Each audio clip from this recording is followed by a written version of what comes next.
నేను మీ డ్రెస్సింగ్ స్టార్గా చెప్తున్నా, కే ర్యాంప్ అంటే కిరణ్ అబ్బవరం కాదు, కిరాక్ ర్యాంప్, కోట్ల ర్యాంప్, ఖతర్నాక్ ర్యాంప్. ఫస్ట్ హాఫ్ అయితే పిచ్చ కామెడీ, సెకండ్ హాఫ్ అయితే ఎవరు ఊహించని ట్విస్ట్ ఉంది. ఆ ట్విస్ట్తో అయితే మాకు మేము మెంటల్ ఎక్కిపోయినాం. అలాంటి ట్విస్ట్ ఉంది.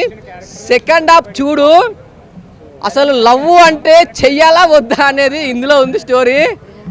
అసలు హీరోయిన్ యాక్టింగ్ వేరే లెవెల్ యాక్టింగ్. ఒక డిజైర్ ఉంటుంది ఆమెకి, టైం మెయింటెనెన్స్ లేకపోతే సూసైడ్ చేసుకునే మెంటల్ ఉంటుంది. హీరో ప్రతి ఒక్కరు అసలు కొత్తగా, అసలు ఎక్కడ లేని స్టోరీ తీసుకొని సినిమాని కింద ఉండగానే ఎక్కడ తీసుకెళ్ళిపోయారు. అసలు నరేష్ గారి రొమాంటిక్ సీన్స్ కానీ, రొమాంటిక్ ఒక పెట్టడం కానీ, మన సాయి కుమార్ గారి యాక్టింగ్ కానీ, ప్రతి ఒక్క సీన్ టు సీన్ చెప్పాలంటే ప్రతి ఒక్కటి బాగుంది.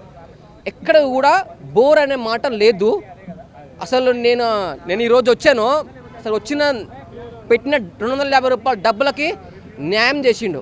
ఇప్పుడు వచ్చిన మూవీస్లలో ఖచ్చితంగా దీపావళి విన్నర్ మూవీ అంటే కే ర్యాంప్ అని చెప్తాను నేను. బాగుంది, నైస్ మూవీ. హాయ్.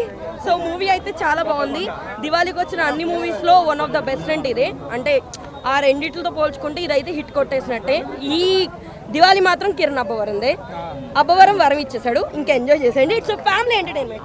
అది ఫిక్సింగ్, అందులో ఎలాంటి డౌట్ లేదు. ఈ సినిమాతోటి ర్యాంప్ ఆడిచ్చాడు భయ్య. సినిమా అదిరిపోయింది. సినిమా ఫస్ట్ హాఫ్ అంతా ప్యూర్ లవ్ స్టోరీ. నిజంగా ఒక మాస్ అబ్బాయికి క్లాస్ అమ్మాయి దొరికితే ఎలా ఉంటుంది, ఊర మాస్ ఉంది సినిమా. చాలా బాగుంది భయ్య.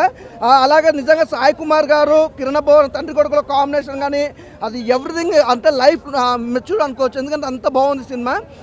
ఫస్ట్ ఆఫ్ ఆల్ ఈ దీపావళికి మాత్రం కిరణ్ అబ్బవరం ఇట్టు కొట్టేసారు, అందులో ఎలాంటి డౌట్ లేదు. మంచి సినిమా భయ్య, అస్సలు మిస్ అవ్వద్దు. ఫస్ట్ హాఫ్ మొత్తం ఫుల్ లవ్ స్టోరీ ఉంటుంది, ప్యూర్గా ఉంటుంది. సెకండ్ హాఫ్ కోసం అలాగే వెన్నెల కిషోర్ గారు కామెడీ టైమింగ్ కానీ, ఆ సెంటిమెంట్, తండ్రి కొడుకుల సెంటిమెంట్ కానీ అసలు కంటతడి చెప్పిస్తాడు. సినిమా అయితే చాలా బాగుంది. అలాగే సాంగ్స్ కూడా చాలా బాగుంది. సినిమా ఎలా ఉందంటే కొత్తగా అనిపించింది. సినిమా కూడా కొత్తగా అనిపించింది. అంటే కిరణ్ అన్న తీసినట్టుగా, అంటే మామూలు ప్రతి సినిమా కూడా ఒక కొత్తదనం చూపిస్తాడు. ఈ సినిమా ద్వారా కూడా చాలా కొత్తగా చూపించాడు. సినిమా కూడా ప్రతి ఒక్కరు కనెక్ట్ అవుతుంది. అంటే లవర్స్ మధ్యలో ఉన్నా కూడా బాండింగ్ అంటే ఎలా ఉంటుంది అంటే, ఒక అమ్మాయి అబ్బాయి మధ్యలో ఫస్ట్ లవ్ ఉంటుంది, తర్వాత కట్ చేస్తే ఏమవుతుంది అంటే నైన్ చెప్పిందే జాగాలి అని ఒక ఈగో అనేది ఉంటుంది చూసిన. ఆ ఈగో గురించి కూడా ఒక మంచి క్లారిటీ ఇచ్చాడు. ప్రొడక్షన్ హాల్స్ బాగున్నాయి, ఆర్ఆర్ మ్యూజిక్ ఎవ్రీథింగ్ సూపర్ భయ్య. ఈ దీపాలకి కిందన ఇట్టుకొట్టాం, అందులో ఎలాంటి డౌట్ లేదు. ర్యాంప్ ఆడిచ్చావు థియేటర్.